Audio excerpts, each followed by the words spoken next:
Mummy మా daddy phone చేసి, ఏమండి మన బాబు నేను అన్నం తినిపిస్తానంటే, లేదు నేనే తింటానని చెప్పి వాడే ప్లేట్ తీసుకొని తినడం మొదలు పెట్టాడు. సగం కింద అనుభవిస్తున్నాడు, సగం ముందుకు వేసుకుంటున్నాడు. భలే తింటున్నాడండి, ఏమైనా తింటున్నాడా, సొంతంగా నేర్చుకుంటున్నాడు, బాగా హ్యాపీగా తింటున్నాడు అని ఎంతో సంతోషంగా మా డాడీకి చెప్పేది.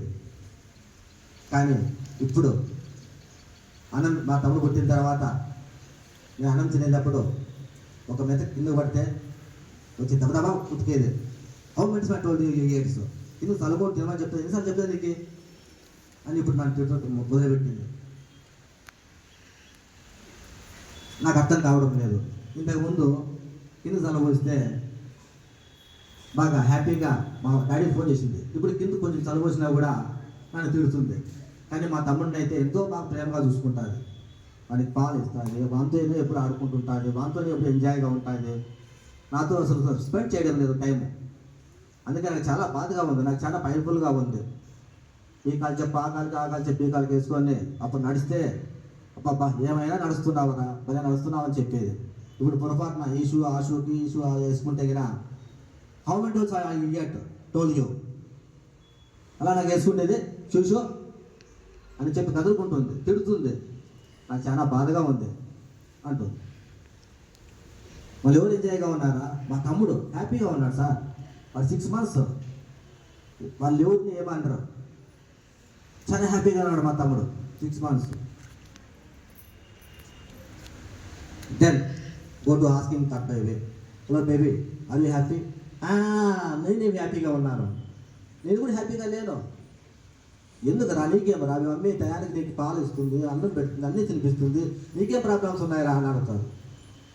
ఏం ప్రాబ్లమ్స్ సార్? ఆల్రెడీ నాకు కడుపు నిండింటుంది, ఇంకొంచెం తిన పైనుంచి కూర్చుంటుంది, నాకేం కింద వస్తూ ఉంటుంది. ఇంకొంచెం తిన, ఇంకా కొంచెం నాకు అవసరం లేదు, కడుపు నిండిపోయింది, ఏడిస్తే కదా అయ్యో ఇంకా ఎక్కువ కావాలేమో, ఇంకా కావాలేమో అని చెప్పి ఇంకా నోట్లో వచ్చి తురుకుతుంది. ఈ విధంగా ఇలా నా ప్రాబ్లమ్స్ నాకు ఉన్నాయి.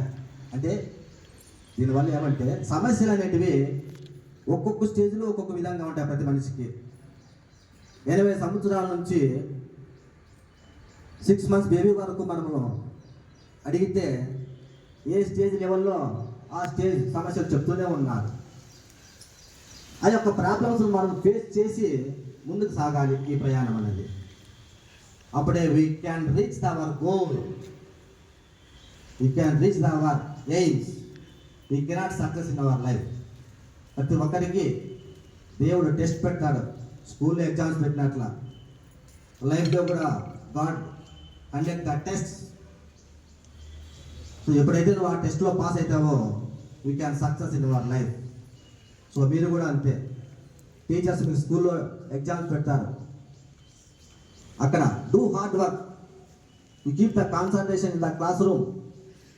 Teachers what they told that in the classroom, you keep the concentrate, you can get a good marks.